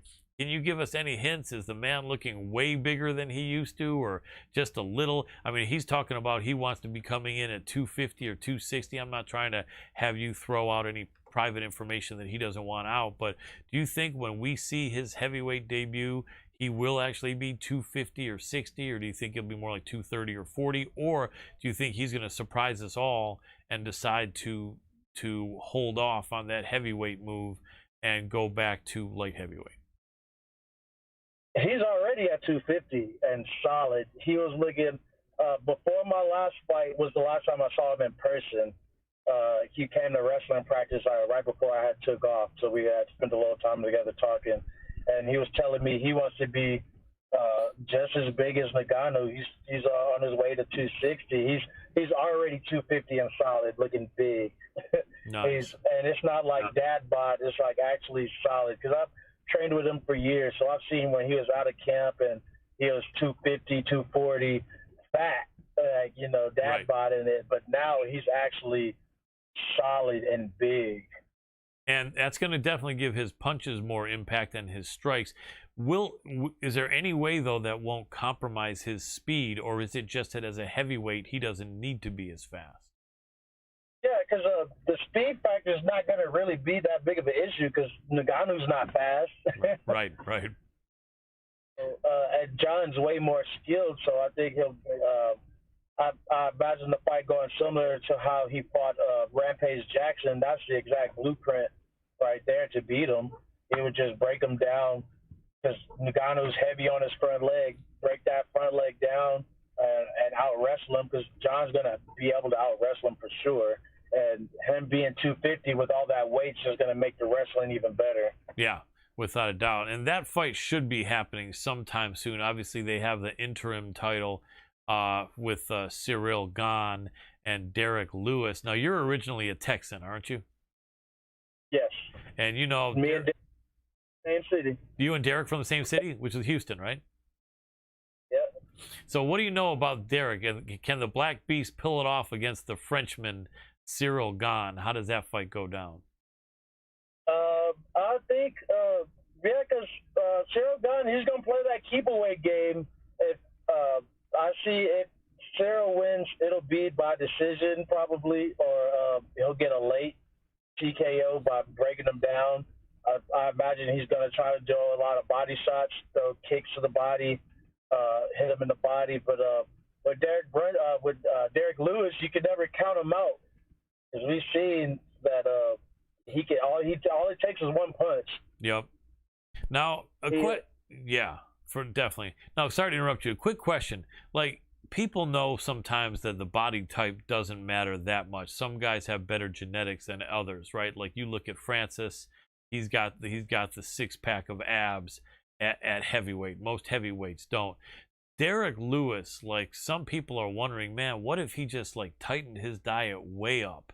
And what if he came in at like 245 and had abs and everything? But I don't think that's possible, and I don't even know if that would help. What's your thought? What would that do if he tried to do that? I've heard of that. It's like, if he got rocked up and came in there and like in beast mode, but I'm like, I doubt that he could really just transform his body that much. Yeah. But when you got power like that, that's not even necessary. Right. That's what I was thinking. And he's just not genetically one of those lean guys, and he's looking better than he used to. But he's a unique guy, sense of humor. You never know what he's going to say. But you got Claressa Shields over there too. By the way, who is the woman who is like an Olympic alternate or trying to be on the Olympics that trains with her? I want to throw her out some love because she looks like almost she could be a cousin of something of Claressa, and she's drilling her. Her wrestling showed when Claressa won that last fight. But what's the name of that woman? Is she still like trying to be in the Olympics or something? I can't even think of her name at the second. She came in and just trained with Claressa. Claressa brought her in for a little bit. I wasn't even at the gym. Okay. I was in Dallas when she came in and trained with her. Claressa flew her in to come help her with some sprawling training. So she wasn't there for very, very long. She went back to, I checked her out, so she was back wrestling and everything like that. So okay. Is Claressa only looking to train with women, or do you ever get in any rounds with her? It was her first camp, so we were. I didn't even press the issue. We just let her train with the girls just to get her more acclimated with it. So she spent a lot of time with like Holly, Arlene, Kayla, some of these other girls that we have at the gym. Right. I just wanted to let her get her little bearings in a little bit before I get in there, because I've seen a lot of stuff that I like. Especially, I like those hands. I like that hand speed. So I want to get in there and feel it for myself. So I'm looking forward to her coming back for her next camp, so I can actually get some rounds with her. But yeah, I just let her get used to it a little bit, get her her basics down, and get used to being in the ring and everything like that before I got in there and start messing with her. Absolutely, it makes sense. The big fish that she's looking to land is Kayla Harrison. And I know, I would imagine you've seen some Kayla Harrison fights. And she is a big, strong girl. I mean, she looks like she's cutting down from something like 175 or 180 to make 155, right? And she just jumps in there and just starts ragdolling these girls. Like, it doesn't even look like it's fair when she comes in there. You don't get very many women that are on that level of grappling. Like, how many women are Olympic medalists going to MMA? You don't see that. No, exactly. We've had only her and Ronda. Right. They're the only Olympic. And she's got more striking. So is there any way you could put a speaker any more close? Chris, any way you could put a speaker? No, it's because we're having a hard time hearing. Can you hear me? On. Yeah, I can hear you. Hold on. Okay. Let's see if that sounded a little bit better, I think, right now. You hear it better? A little bit better. But yeah, no, her skill is good. How long is it going to take Clarissa, in your opinion, to be ready for that action, for that heat? She's a good year of practicing in. Because what is Kayla's record right now? I think she's like 10-0 or something. Yeah, she's got 10 fights. Clarissa's only got 1 fight, so Clarissa just needs to get some matches in. They need to, because I know that Kayla's already talking about her or whatever. But I say give her a good 8 fights, 7 more fights. Give her, so let's say another year or 2. Yep. Well, the pace she's fighting at, I say give her like 2 years, and I think she'll be ready to fight anybody. Yeah, I believe it, but I can almost feel like they're not going to want to give her that long. I can almost feel that right once she wins 2 more, right? They're trying to press the issue. They're going to try to get her in there. I think they're going to try to make her look bad. Yeah. And try to just throw her right into the fire without letting her actually get, her real feet wet, really. So even with this last fight, they were trying to get her, they thought the girl was just going to out-grapple her. I thought that wasn't even good matchmaking. No. They should have gave her somebody that, would, try to stand and strike with her, or, had less fights at least. Yeah, I agree. But yeah, I think they tried to set her up, and she just overcame adversity and showed out. Yeah, without a doubt. She's very tough, and I think that she's got to put in a little bit more time, like you said before, Kayla Harrison, and go with that. Anyway, last minute or so we have you here. Any predictions in a couple of fights this weekend? Bellator, AJ McKee finally getting a title shot against Patricio Pitbull, and then in the UFC we have Uriah Hall against Sean Strickland. Can you give me the breezy in the future, maybe 1 minute breakdown and a prediction on both? All right, for the that's a really good fight right there. McKee. He's been tearing it up. AJ's been tearing it up. But Pitbull is Pitbull. So I think AJ's got to try to keep it long. Yep. Because he is going to be the bigger fighter. Don't let Pitbull get inside, because Pitbull has a lot of power in there at that weight class. So I think he's just got to keep off of him and just and work. And I think that would go in his favor. I want him to win. Yep. But you can't count out Pitbull. He's a double champ over there for a reason. Absolutely. And then how about Uriah Hall and Sean Strickland? That's going to be a good scrap. I know Uriah. He's trying to make that push. Especially he's a vet. He's trying to fight for a title. Especially, I know he wants to have a good showing after the whole Weidman thing. Yep. So he wants to get out there and earn a good victory. Strickland strong. He's a scrapper. I'm not counting him out of anything. He definitely has the ability to, finish the fight. But I'm gonna go with Uriah. I think Uriah's his workload is gonna be too much for him. Just keep working, grinding away, and he always has ways to get a sneaky knockout or a finish somehow. He does. So I got Uriah in that fight. And Uriah is a really great guy. I interviewed him on this show about a year and a half ago. And So humble. Genuine, nice guy, and overcame a lot. And especially how he handled the whole Wyman situation. Yeah. That was real respectful. Yeah. He's a real competitor, and he seems like a really great dude. So yeah, without a doubt. I'm looking forward to him getting the fight and trying to push for that title. Yep, I think so too. I think he'd be exciting, and he's definitely a good, respectful, true martial artist. Because I think when he was this one, I think they gotta put him against Brunson. Brunson's been on a win streak. Brunson's been running it up. Yeah, and he's been taking out all the up and comers that they've been trying to make names out of, and he's been destroying them. So I think that's a contender fight right there. It would be interesting. It would be. I'd love to see that Derek Brunson against Uriah Hall. That could be the next fight up, very possibly. Let us know. You're fighting this Friday in the LFA. Let us know where we can see that. That used to be Access TV, and then it was UFC Fight Pass, and I'm a little confused where it is, but let us know where and when people can watch you in action. And I think you're the co-main event as of now on this Friday's LFA. Yeah, it'll be on Fight Pass, UFC Fight Pass Friday night. I've got an opponent, so it's going down. I didn't even put it out there that the guy I pulled out, because I was like, everybody already knows how that goes. So they were trying really hard. They were making sure that they reassuring me that they were talking to everybody. They were pulling out all the stops to make it happen.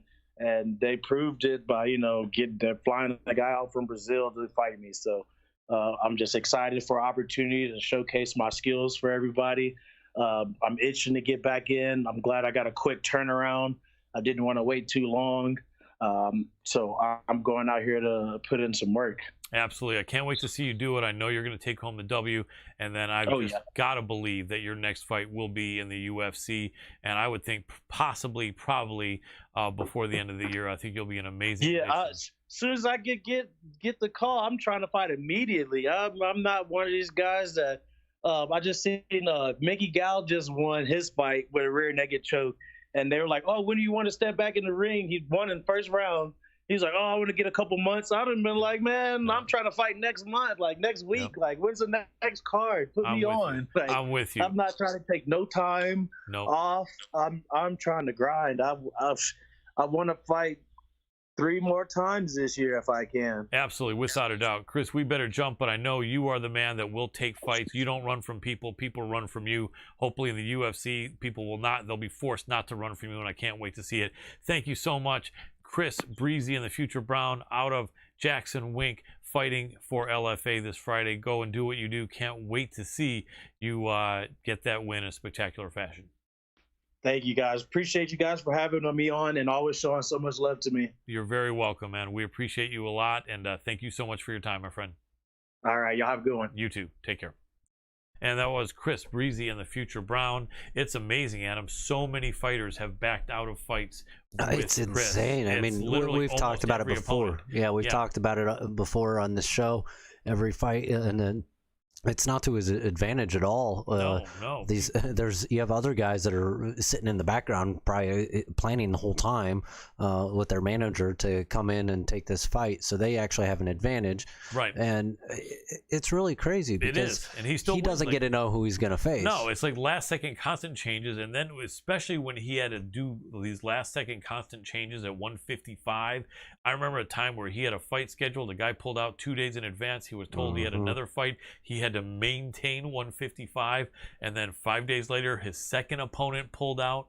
I mean, just disastrous. But I think at 170 that's going to stop. at 170, he's going to be able to maintain that, Right. even if people want to yank his chain, and he's going to kill it. Chris Brown, mark my words, will be in the UFC after this victory in the LFA. Anyway, we're ready for our next guest. Yeah, we are, and he's starting to type something, probably saying, I'm ready. Let's do it. So let's get him in. Yep, that's exactly what he just said.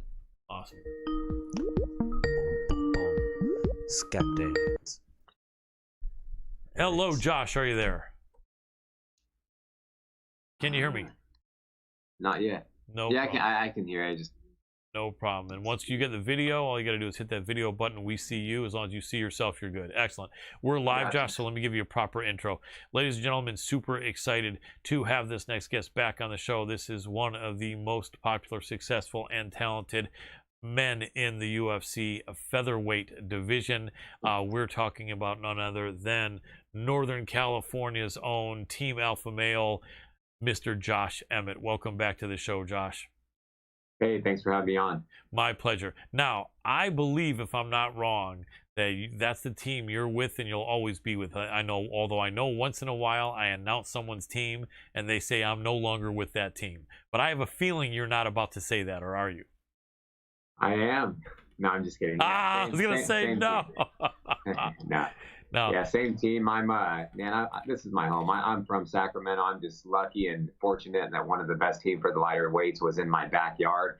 So, I'm not going anywhere. Absolutely. Well, I tell you, man, during the pandemic, I think you have had one fight, or was that right before the pandemic? I think it was before. I don't think you've had any during the pandemic, have you?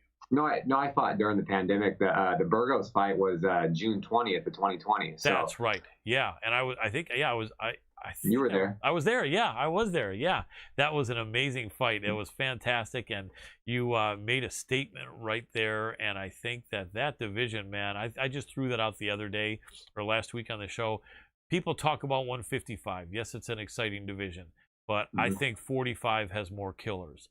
I mean, if you run down the names yourself, Alexander Volkanovski, Max Holloway, Yair Rodriguez, Zabit Magomed Sharapov, Brian Ortega, Edson Barbosa, and I think I'm even forgetting a couple. It's just a bunch of absolute murderers, and there's some action going on. It looks like we have the Ultimate Fighter reality show with Alexander Volkanovski on one side and the other one, Coach Brian Ortega. Have you been watching the show?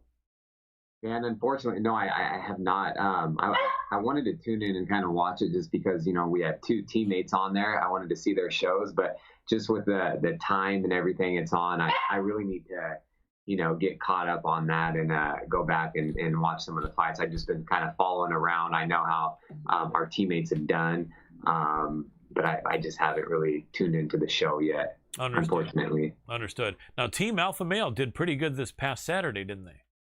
Yeah, they did actually. We went 3-0, so that was a good weekend, and it was kind of nice because I bet on my teammates as well. I did a 3-fight parlay. They were all underdogs, so it was a pretty good payout. That is awesome. I'm glad. You deserve it, man. I mean, because you guys work so hard. It's nice to be able to see you make some money without having to take any damage. And that's great. Remind me who the three guys that won from Alpha Male were past Saturday. Yeah, so Macy Barber won, and then Darren Elkins, and then Halion Paiva. That's right. And I'll tell you what, Paiva was amazing how he hung in there, man, because he looked like he was stepping in potholes on a few occasions, and like he was a little bit wobbled, but he just kept taking it to his opponent, who was favored. You're right, and Paiva was like 3-1 dog, and then Darren Elkins, man, how does a guy like Darren Elkins keep on going? Like, he's like a zombie. I had his opponent on our show a week before, Derek Minner, and he was respectful, but he really felt like his youth and his athleticism, and he's at the great school also, Glory MMA with James Krause. He felt very confident that he had the skills that it takes to beat Darren Elkins, and Elkins has so much scar tissue. How does he do it? How does that guy keep going? He's almost like a zombie, isn't he? Like, you can't hurt him.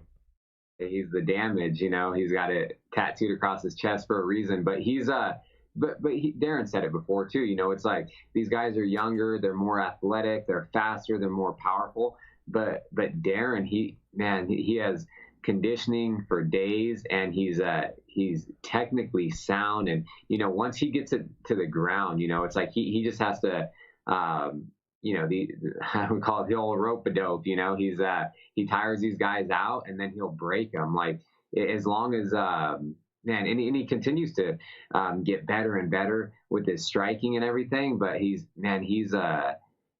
so good on the ground. Like, once he gets you on the ground, and if he takes your back, you're gonna have a bad night. And he showed it. He had a very tough first round. That guy was really good, coming out throwing heavy punches.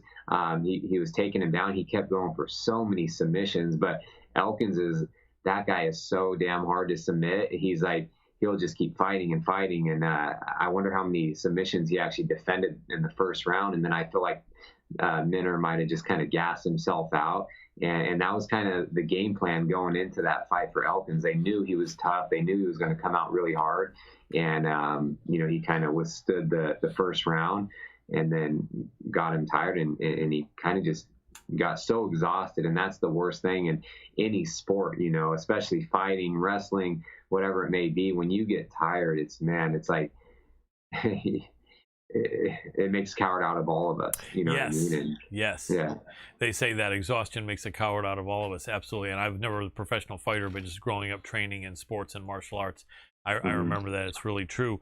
And that was featherweight. So I would imagine you probably got some good mat time in there and training time with Elkins. Huh?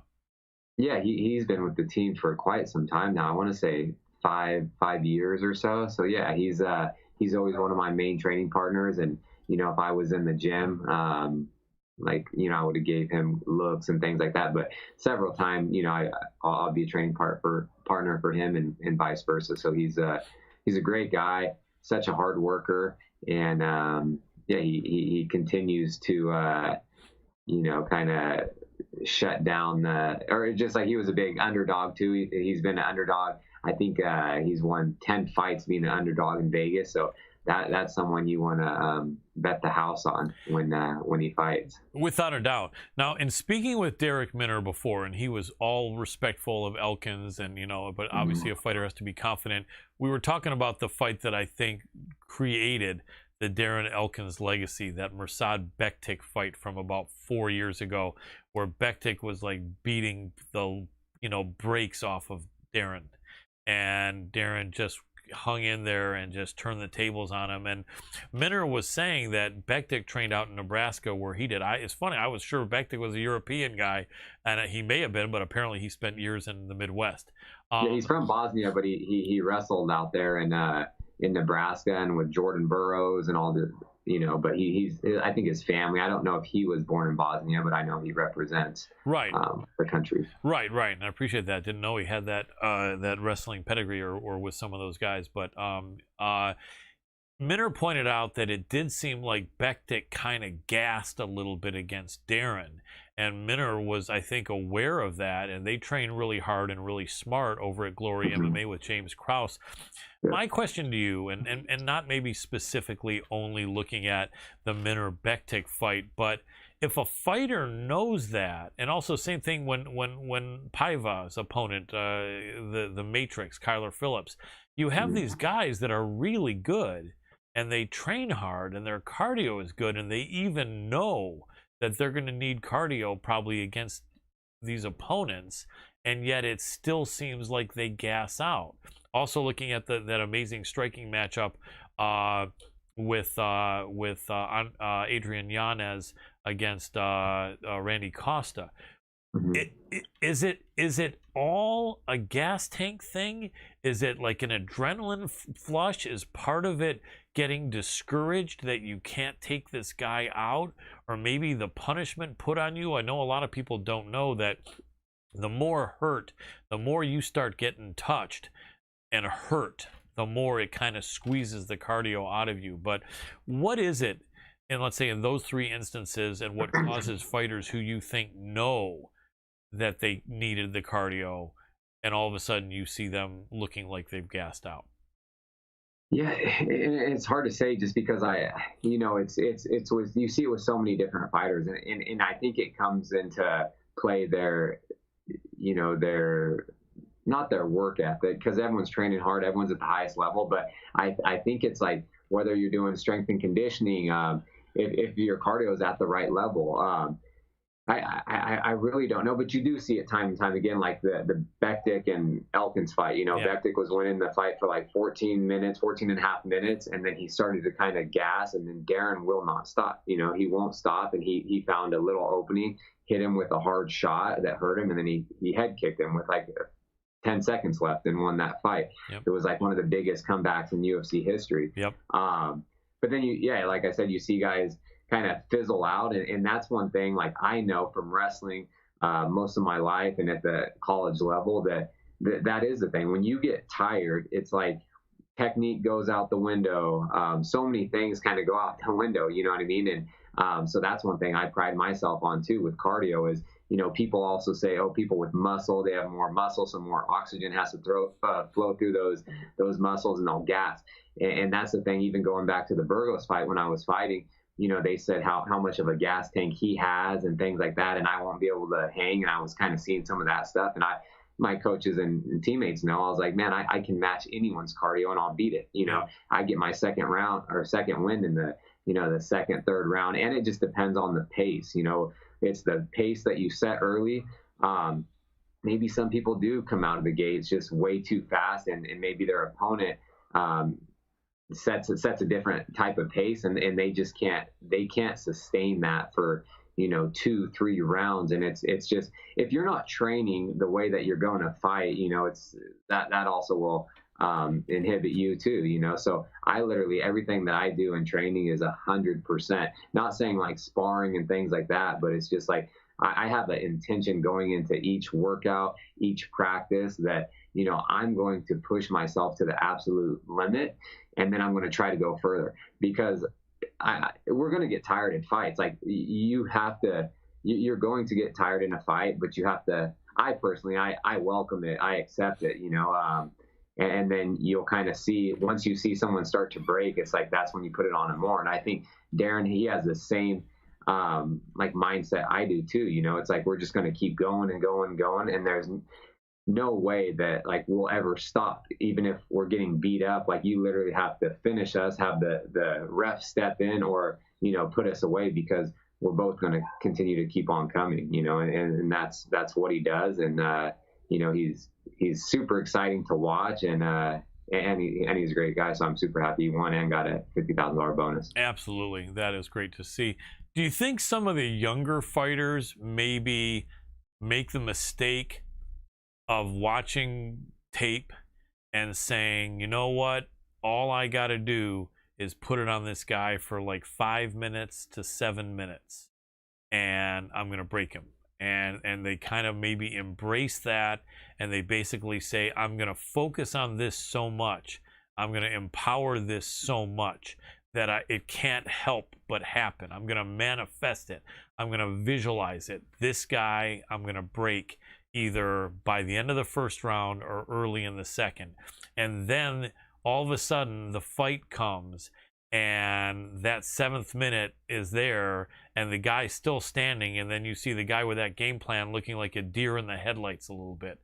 You know, they're like thinking, Yeah. oh no. Yeah, no, I could definitely see that. You know, it just depends. Everyone's different.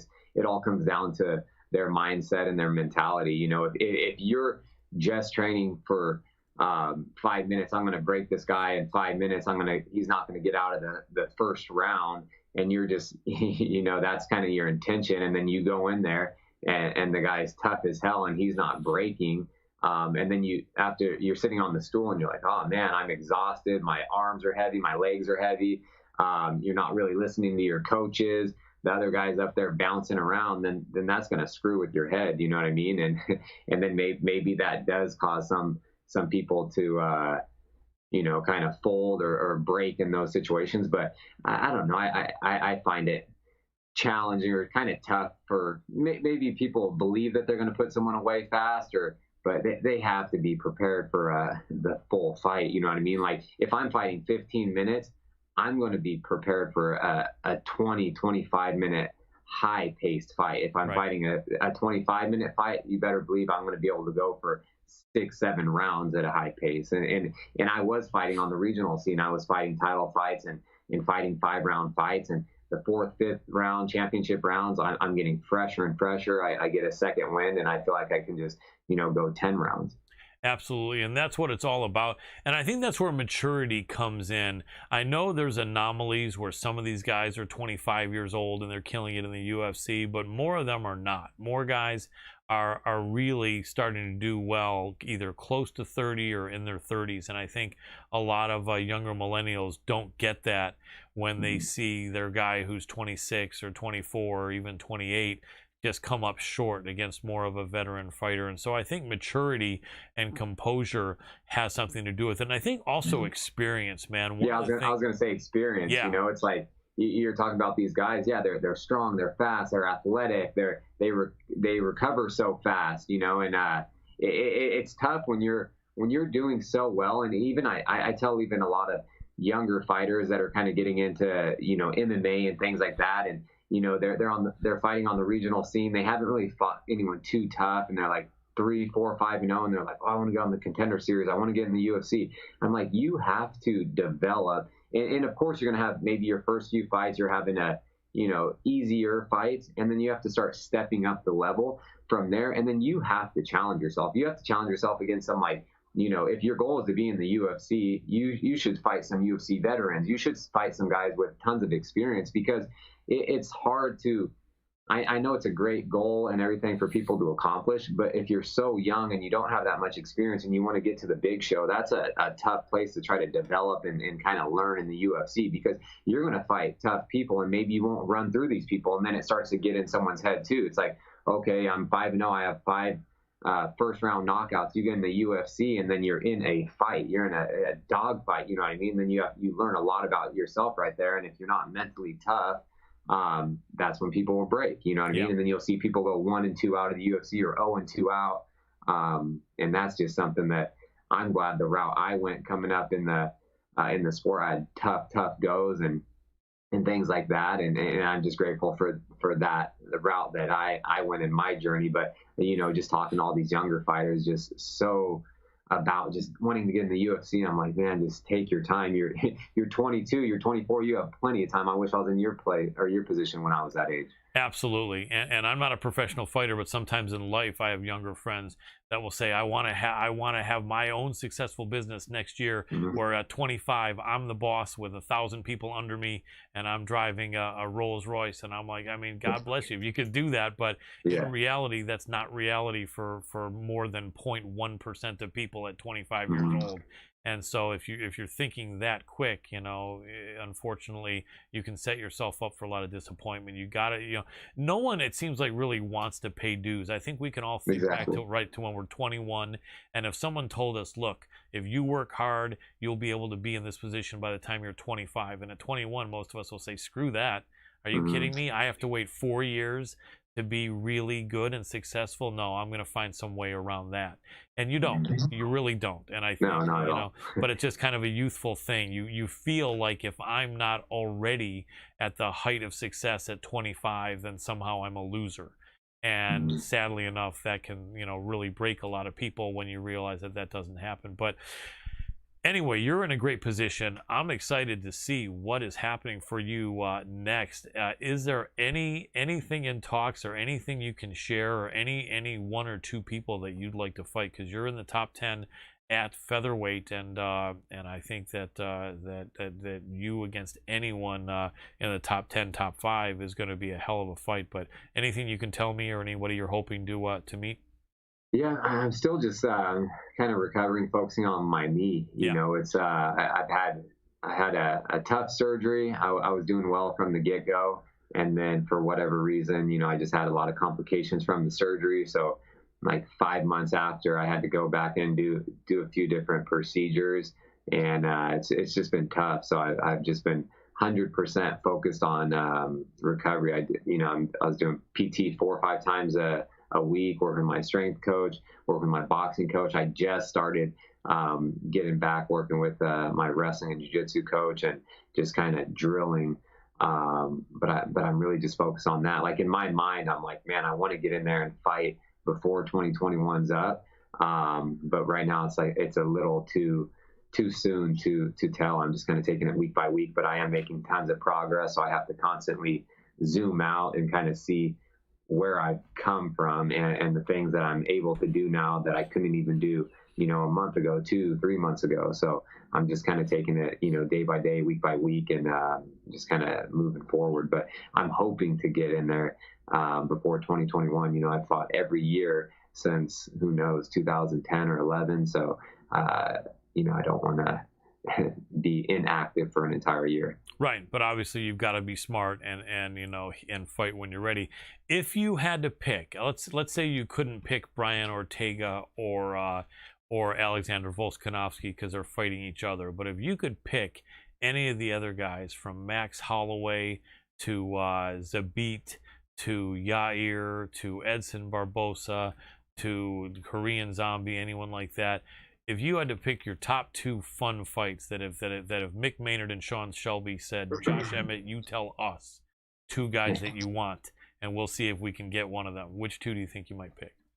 Man, obviously someone in front of me, title eliminator. That would be the thing. Whoever is going to get me closer to the title. Like if they'll line it up and say, win this fight, you fight for the title, I will fight anybody. I was ranked 6. I saw they just kind of moved me around. So anyone in front of me that's going to get me closer to that. So it really just depends, because even people that I want to fight, sometimes I don't get that. So I'm going to sit back and kind of, again, see what they offer me and kind of go from there. Absolutely makes sense. And because there's some great fights up there, I don't know that Max is scheduled to fight anyone. I know that for a while they had Zabit scheduled to fight Yair, and then that's off and Zabit was hurt. But there's so many great fights out there. When it comes down to the winners of the the coaches of the Ultimate Fighter having that fight, do you think Brian Ortega has something for Alex Volkanovski? And let me make this a 2-part question. Brian Ortega, a year and a half after losing to Max Holloway, came back against the Korean Zombie, and most of the people felt that off of that loss, the Zombie, that was his fight. And all of a sudden, Brian Ortega came out after like a 2-year layoff and looked like Brian Ortega 2.0. I mean, most people didn't, even the Zombie looked like he didn't know what the hell he was looking at. And it's almost like all of a sudden Brian Ortega upped his striking game exponentially. How do you think that happened? Was it that much of a difference, or is it just the fans thought it was? And how do you think Ortega matches up with Alexander Volkanovski? Yeah, from that fight, no, he looked good. Ortega looked good. I thought he was training with TJ and those guys. And so, Ortega, he has some of the best jiu-jitsu in the UFC, not only just in the featherweight division. So it's like they have great wrestlers over there. So he's going to improve his wrestling. He's going to improve his striking and things like that. And he looked great. And then Zombie, and I'm not sure if Zombie was, he looked really good in his last fight against Dan Ige. But the fight against Ortega, I know he got rocked early in the first or second round, but also he did his whole camp in Korea kind of by himself, so he wasn't in his element either. I think Eddie Cha went out to Korea and they just kind of did the camp out there. But now I know he's back in the States before that last fight. And then as far as the Volkanovski Ortega fight, I'm looking forward to that. Really anyone in front of me and in my weight class, even in general, people behind me, I always. I watch all the fights, but I'm especially keeping my eye on the featherweights. I think it'll be a great fight. As far as predictions go, it's always hard because I can argue how Ortega is going to win. I can argue how Volkanovski is going to win, but Volkanovski is the champion. He is undefeated in the UFC. He's beat some of the greats, the GOATs in the division with Jose Aldo and then Max Holloway. I know the second one was a little controversial. But still, he is undefeated in the UFC. He's the champion. It's just, if I had to put my money like that, I would probably lean towards Volkanovski. Absolutely, good analysis. I don't know if you ever watch other organizations. I would imagine you do. There's nothing in your UFC contract that says what you have to watch on TV or not, as far as MMA. So interesting one with AJ McKee and Patricio Pitbull in Bellator. AJ McKee is an interesting fight history. His father was a very tough guy back in the day, Antonio McKee, and AJ McKee, second generation. They really brought him up well. He first started facing guys that were pretty much cans, and then he gradually started improving, facing somewhat tougher guys, and pretty soon he had a couple wins against some really good guys. And now he's got the big man, not physically the big man, because Patricio Pitbull is about 4 inches shorter than AJ, but he's got that muscle, he's got that confidence, and he's got 2 titles and an enormous amount of experience. How do you feel that fight plays out? Yeah, it's like I do watch a lot of fights. Like obviously I know who those guys are. I've seen McKee or AJ fight a few times, and he's really good. And I'm just not sure, but it's hard, because it's like I could if he wins, I won't be surprised.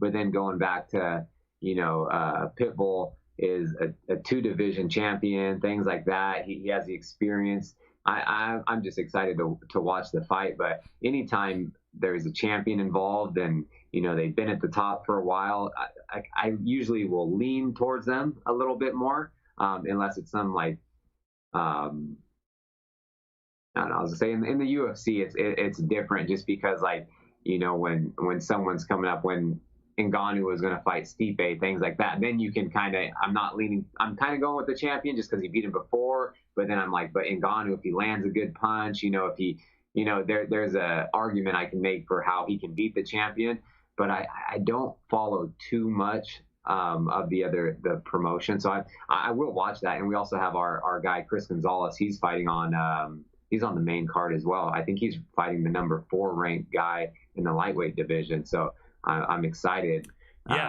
for him to get in the mix and hopefully take that guy's spot. Yes. Only 3 fights in the Bellator octagon. Absolutely, and he's a slight dog. Chris Gonzalez is a slight dog over under Goiti Yamauchi, and so knowing he's an alpha male guy, I will look at that because there may be some money that one can gain. Yeah, I was looking at Chris was like a plus 141 or something. Yeah. So I'm like, hey, I might make some money off of him this week. I like it. Absolutely. Let me 2 more minutes with you. We have, and I'd like to get your opinion on UFC this weekend, if I could. Any thoughts on the main event? Sean Strickland and Uriah Hall, and then maybe I'll ask you about one more. But what do you think? That's an interesting matchup. Any insight you could give us? Because it looks like they're both hot fighters, more experienced as Hall, but the bigger fighter looks like Strickland, and Strickland's been looking like he's so composed in there and strong. I don't know though, but a lot of people are picking Hall, although Strickland is a slight favorite. What do you think? Yeah, that's a tough fight too. Just because Strickland has been looking really good, and he keeps getting better and better in his fights, and he just comes forward and he's just relaxing there and piecing people up. But then Uriah Hall, he's so crafty, and he's been at a new gym in Texas, right? Mm-hmm, and I believe so. Yeah, so he is for I don't know, MMA. Yeah, under great coaches and teammates and stuff like that, and I don't know, it's going to be I think it just depends how if Strickland can just kind of pressure Hall and get him, backing up the whole time and just stay in his face and, work the body and just land big shots. I could see him, pulling off maybe a finish or get the decision. But then if Hall gets in his groove and he stays at distance, then he's super fast, he's super powerful, and he throws unorthodox strikes from all weird angles, whether they're kicks or punches. So that's hard to train for someone like that. So it's like, if that's kind of the range, then I could see, Hall catching him and getting a finish. So it's with predictions, man, it's tough because I can argue how both guys can win, but I probably won't be betting on that fight. Understood. It's a close one. Any Team Alpha Male on the UFC card this Saturday? No.